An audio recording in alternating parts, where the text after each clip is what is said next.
Hello, you're watching Eye on Africa with me, Yana Lee. Your top headlines on the continent tonight.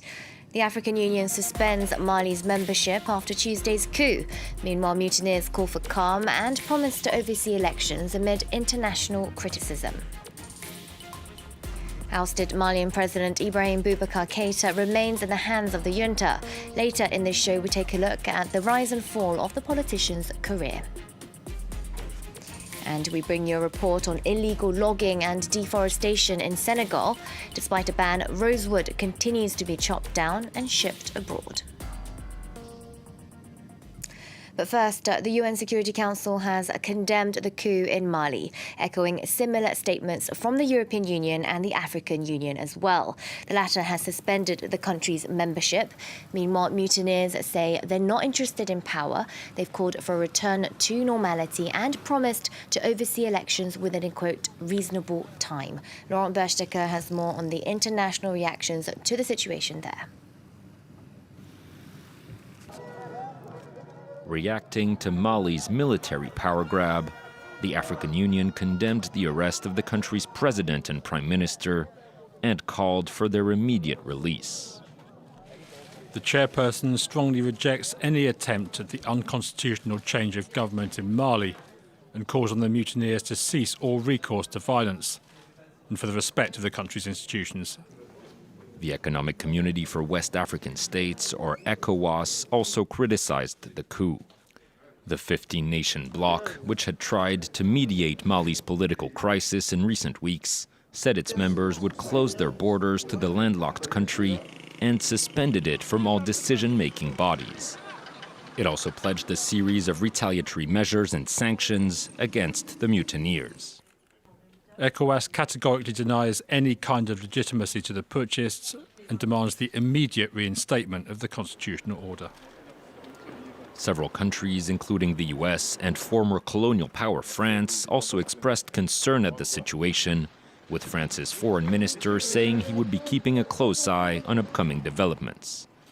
The United Nations, which currently has some 15,000 peacekeeping troops battling a jihadist insurgency in Mali, called for the immediate restoration of the rule of law and scheduled an emergency Security Council meeting on Wednesday to address the unfolding situation.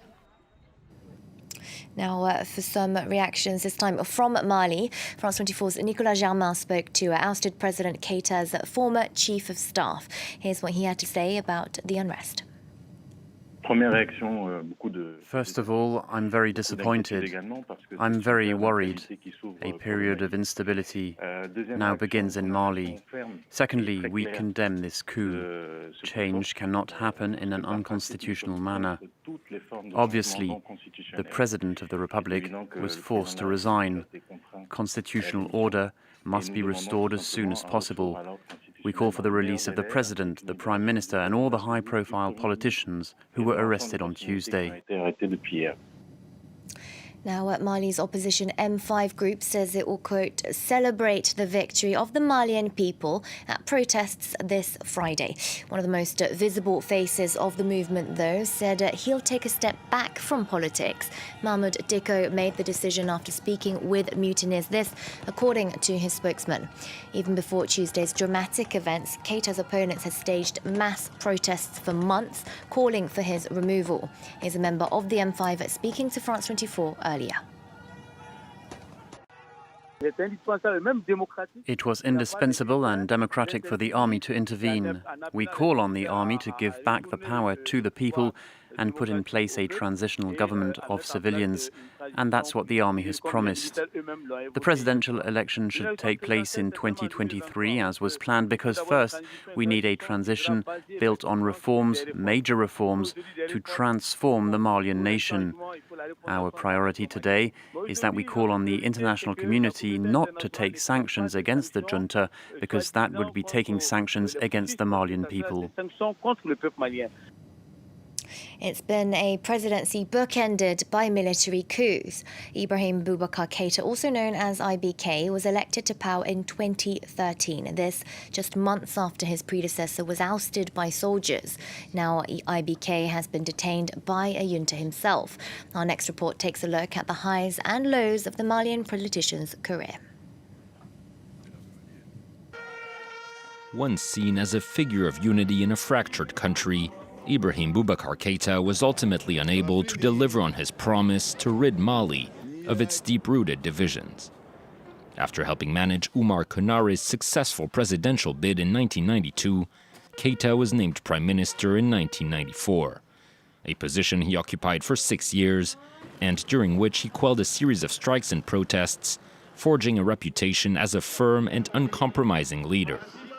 Keïta stepped down in 2000 to create his own party, the Rally for Mali, and ran for president in 2002 and 2007, both times losing out to former military leader Amadou Toumani Touré.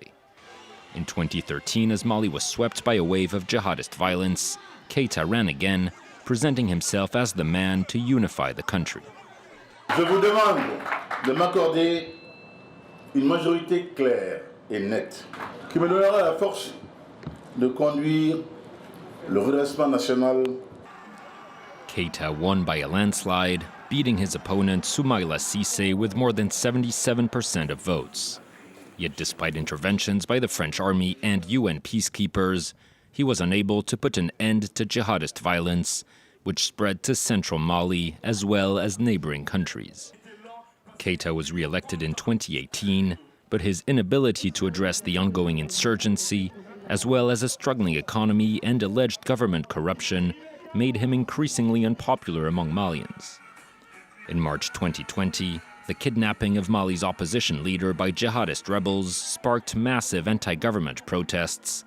These culminated in an August military uprising which led to Keïta's arrest and eventual resignation. Time now for a quick look at other news on the continent. Authorities in Niger have arrested one suspect in the Coup National Park attack. 6 French aid workers, their local guide and their driver were killed 10 days ago at the tourist hotspot.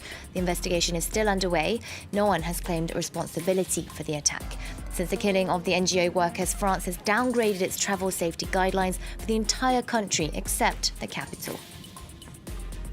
Here in France, the body of a 16-year-old Sudanese migrant has been found on a beach.